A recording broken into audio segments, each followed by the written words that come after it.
The dogs took care of her when her own parents wouldn't.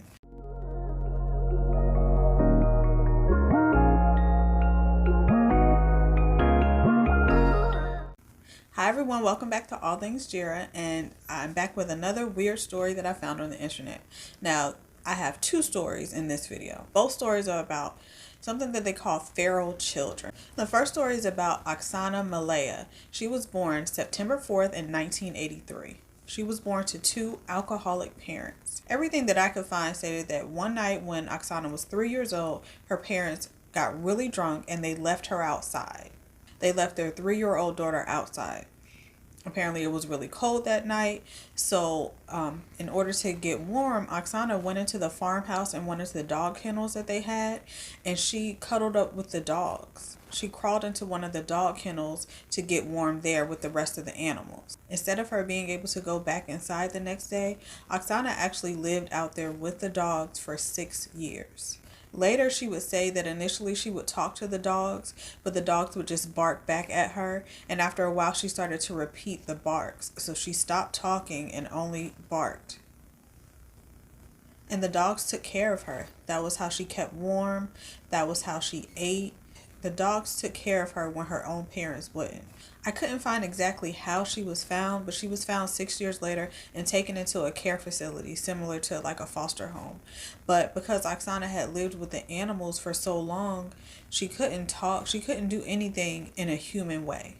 They said she was more like a small animal than she was like a human. She would walk and run on all fours. She would eat with her tongue. Whenever she saw water, her tongue would hang out just like a dog, because that was the only behavior that she was used to at that point. She was taken to this care facility and they worked with her on teaching her how to speak, how to eat properly, how to walk properly, and all of those things. And within 6 months, they said she was more human. She was acting more human. She could speak and show some emotion.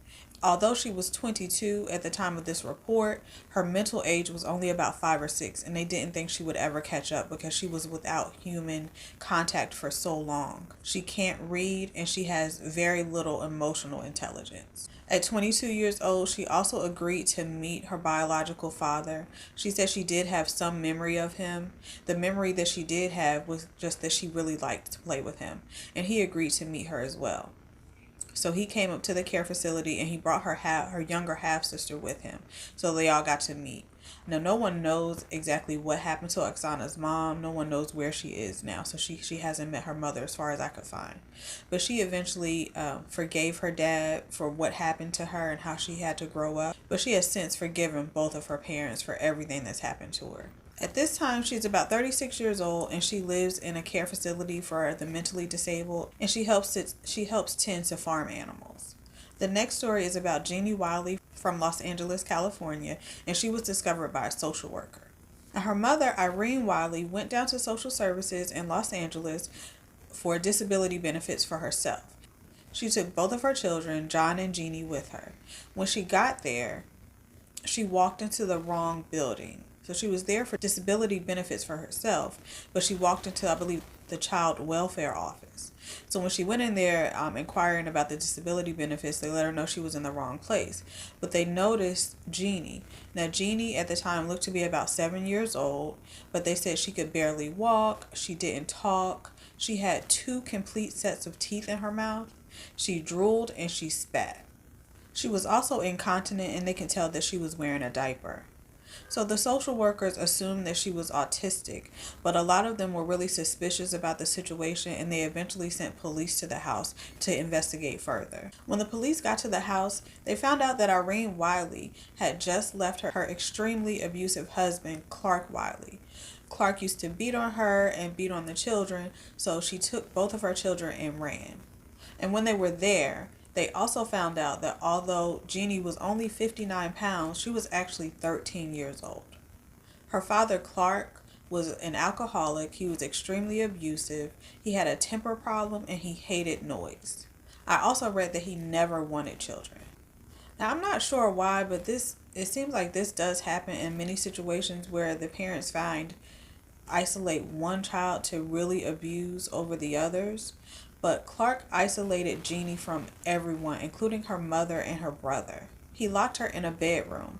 So all day long, he would have her strapped to like a potty seat, and at night, she would be strapped inside of a crib. She was kept in isolation that way for years. They barely fed her, never spoke to her, but occasionally her mother was allowed to come in and give her some food. But she was barely fed. They never spoke to her. It was also said that whenever she would make noise, her father would come in and beat her. So eventually she learned to not make noise. When he did come into her room for whatever reason, he would beat her or bark at her. So that was the only contact she had with people. But when the police went to the home and found out all this information, she was removed from that home and taken into foster care. Now, while in foster care, the social workers and therapists had never encountered someone like this that had been extremely isolated, barely having any human contact. She was a 13-year-old that did not know how to walk or talk or use the bathroom or anything of that nature. So they didn't know what to do. So they pretty much treated her like an experiment. Not purposefully, but they didn't know what to do. So they had to kind of try different things to see what helped her make progress and what didn't. So although she was an experiment in a sense, all of the therapists and doctors that worked with her were really close to her. Like they treated her as if she was their child. Of course, her father was charged with child abuse and neglect and all those things. The day before he was due to go to court, he killed himself. Now, because Genie had been so isolated and not having any contact with others, they were very worried about whether she could ever be taught. They didn't know if she was ever going to be able to communicate properly with other people, but they really worked with her. In working with her, they saw that she didn't have any mental deficiencies, that she could actually be taught, and that she wanted to learn. She would go around the room and pick up things because she wanted them to tell them what the name of these objects were. So they saw a light in her. They saw that she could be taught. It was thought at that time, and maybe still today, that if you weren't introduced to language by the age of 5, you would never get it. But Genie kind of defied that, and she learned hundreds of words really, really quickly. But just as quickly as she progressed, her progression stopped. So eventually she was put into a foster home with foster parents that didn't completely understand the situation that she had come from. And it was said that she was beat for vomiting one day. Once the social workers found out about this, they removed her from that home and put her somewhere else. But this abuse halted her progress, and she started to regress. Now, when Genie turned 18, she was out of foster care, and she was actually sent back to live with her mother. Now, all of the social workers, all of her therapists, especially her speech therapist, thought this was a horrible idea. They were very, very afraid from her. Because of the abuse she had encountered in the home previously, they were really worried, and they were trying to get her out of there. Now, at one point, her speech therapist was asked to be her guardian, but she said within a week of that, she was no longer allowed to see Genie once Genie moved back into her mother's home.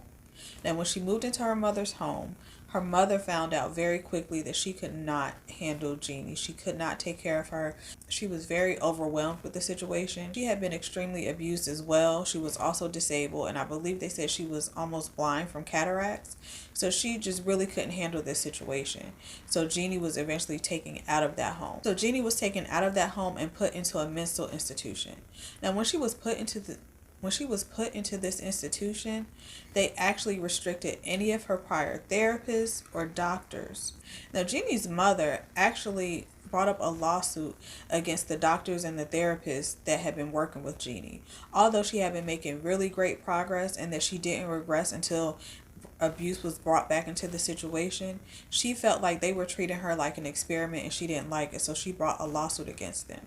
So even though Genie was removed from her mother's home and placed into this mental institution, the lawsuit still stood, and they restricted any of those doctors, therapists, counselors, social workers. None of them from outside of the institution were able to come in and speak to Genie, treat Genie. They couldn't even call and see how she was doing. They were completely restricted from contacting her.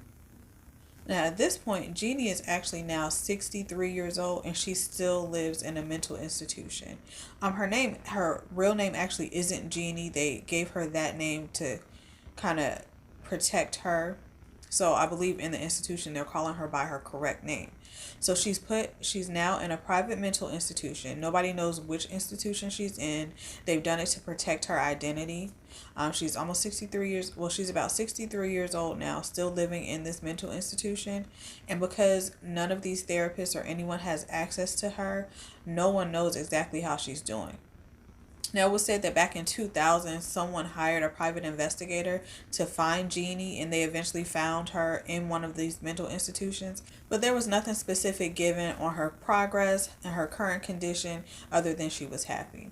Those are my two stories on feral children. Have you ever heard of feral children? Have you heard of any other stories of feral children? I was really surprised by this. I hadn't heard of this before at all. I mean, I've heard the saying of, someone acting like they were raised by wolves or, things like that, but I've never heard of it really happening. But let me know what you think about this story in the comments below. If you have a specific story that you want me to talk about or you want me to look into, let me know. But until then, I really appreciate you. Thank you so much for watching. Make sure you like this video, subscribe to my channel, and share it. Thank you all so much for watching. See you next week. Bye.